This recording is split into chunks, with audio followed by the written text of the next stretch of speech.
for tourists. They made tons of things during just 12 years, and in 12 hours, and in 12 hours they just overtook a number of different roles, and everybody accepted them, like people having a kind of power and authority, and nobody questioned it. And like they had no official logo, it was just fake logos they were wearing. So I'm not sure you can read, but the artist made a video, and so the actor explained what happened to them. And this one said, somebody said, I know judo and karate, can I get a job with your company? The other one, the guard saying, I don't think that they cared very much who we were. It was funny, but also quite sad. So that was in Istanbul, and you could think, yeah, it's far away, but they did, the artists did the same kind of performance in other cities, in Glasgow, in Rotterdam, in Amsterdam, and this is in London, and exactly the same. The guy is an actor, he just got this very bright vest and a clip-on tie, and yeah, stuff like that, and immediately he was befriended by other guards and given responsibilities. And the problem is that there's no very clear jurisdiction, and these guards, many of them don't have any more power or more rights than you and me. So, and I'm not going to talk about this one. Because it's long. Okay, sorry. So that was an example. I started with the artists criticizing the art and the way our society accepts and trusts anyone without asking any question. And the last part will be about how artists are exploring technology, the way we use it, and the danger we can encounter. And I will show several strategies they propose and several projects they've imagined for us to regain some kind of power over it. So the first project is a series of performances by someone called Michelle Théran. And for several years she goes from city to city, and she discovered, she bought like one of these devices, and it's very common, it's quite cheap, and it's a frequency scanner. And with it, she just goes in the streets. In this performance, she was dressed as a Trump, and she had TV monitor in it, and she can really detect and grab the images of private security cameras. So we're not talking about institutional security camera, but about public one, like the reception of a hotel or money teller, but also private one, from places that people want to keep private and secret and to themselves, like a baby in a crib. So she also detected images of unmade beds, stuff like that she immediately broadcast on her TV monitors, so that everyone in the streets can see them. It's still her again in another location, and this time the monitors are embedded in a suitcase. So everywhere she goes, she kind of adapts a bit the performance. And it's just, it's not new that there's really an increase in surveillance, but it's, what she's pointing at is that it's the extent of it. Like everybody now is a kind of mini broadcaster and have images they think they could keep private, but the waves are going through the walls, and you can get the images of private places and suddenly brought it on the outside. When I'm talking about artists dealing with technology, I'm not just talking about the technology, the first kind of technology you think about, which would be computers and mobile phones, but other kinds of so-called emerging technologies like nanotechnology or biotechnology. This example, I don't know if it's quite famous if you're into bioart, etc. It's by a group called Tissue Culture and Art Project, and they are investigating the concept of semi-living creature and doing things, food and clothes, without hurting any animals, without killing anyone. So what they did, they were just growing in a kind of bioreactor, a tiny jacket, which is kind of living. What they did, they took cells from mouse, and cells, bone cell from human. They put them together. They grow them on polymer and inside a bioreactor in the shape of a jacket. So there's a better view. And they showed that around, and it seems that people are more disturbed by the fact that maybe one day they could wear something like that. I mean, it's very small. It could only fit a mouse. It's small like that. But some people would rather wear the skin of a dead animal and not be concerned about what could have happened to that animal, rather than wear this. So on the one hand is a critique of the way we handle animals, but on the other hand, it's like this semi-living human being. How should we deal with them? Are they living? Yes, they are living, but they don't have a brain, so how could we discard them? So they're really raising a series of questions, and I think what they do, especially in biotechnology, is very important, because when you think about biotechnology and you read the newspaper, and there are some kind of quite spectacular stories about what they're doing in the laboratories, and I like to read them, but it's so far away from my everyday life.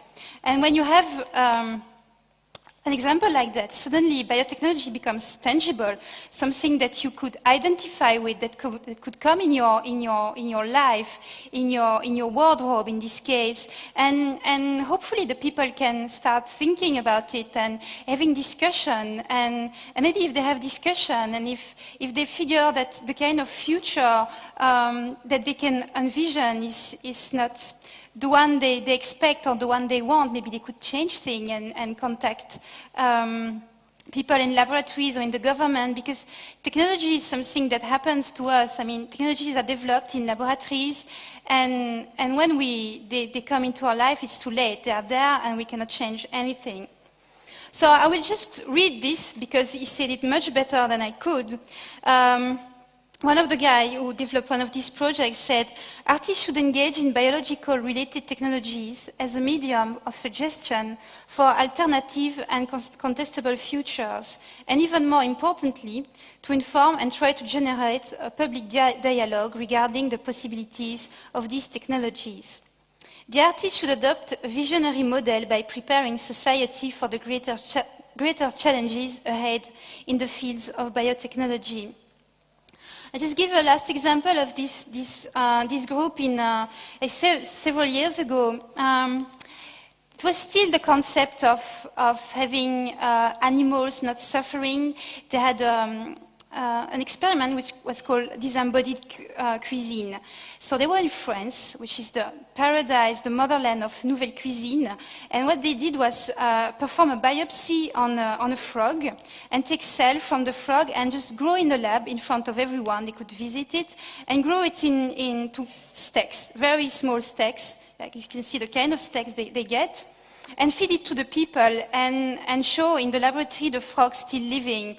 And this time it's like, yeah, we are eating more and more modified food, and this time they put it in front of everybody. Like during several days, people could come. The laboratories was public, and people could see the kind of modification the food they might eat was undergoing. And yeah, it's also once again about cruelty, about animals, and about something else more important that I forgot. That's very bad. Yeah, maybe we'll come back. Oh, that's bad.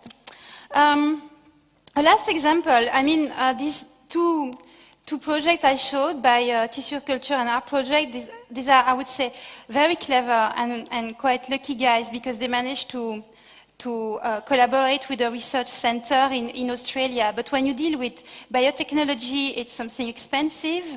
It's something which is quite dangerous. I mean, some artists have been accused of bioterrorism and went to prison because they were playing with biotechnology. And yeah, and very often it's still in the laboratory. So when you cannot collaborate with researchers and establish laboratories. What you can do is just create a totally fake project with videos and kind of imagine the future with these biotechnologies.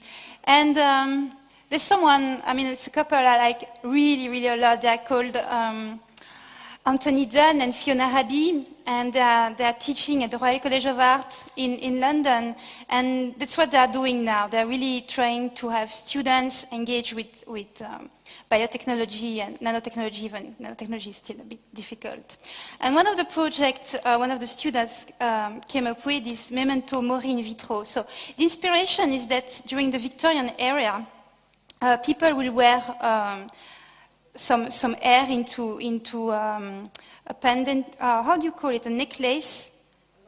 A locket, inside a locket.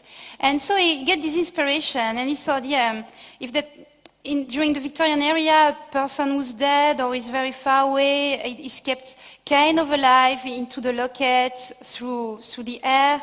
So let's imagine what it could be in the era of biotechnology.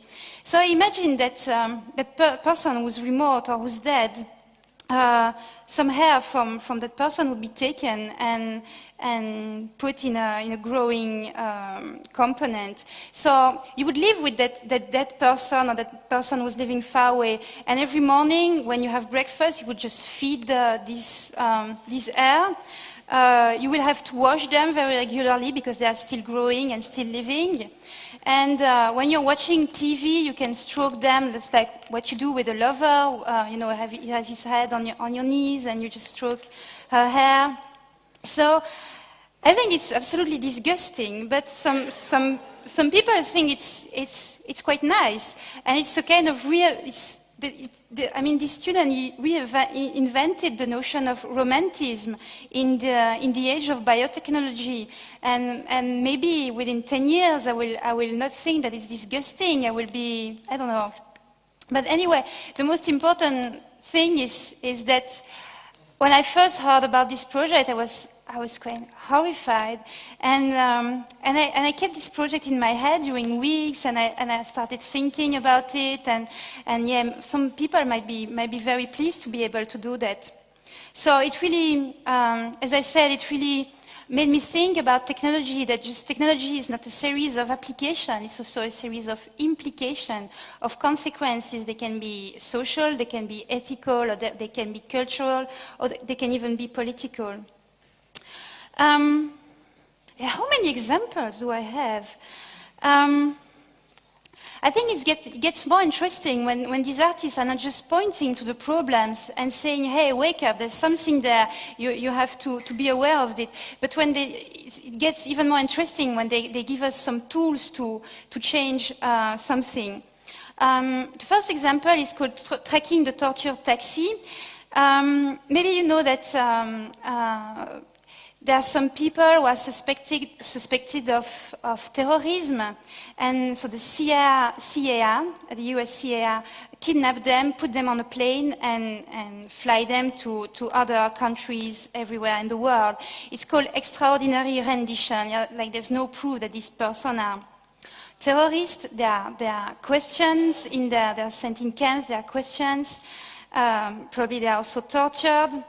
And for several years, there are a group of amateurs who are they call themselves plane spotters, and they just document what happens. Most of these planes, I mean, the CIA has to cover this activity, so most of these planes are commercial planes, and they belong to fake companies that do not exist, or individuals, I mean, just names, but there's no one existing behind them.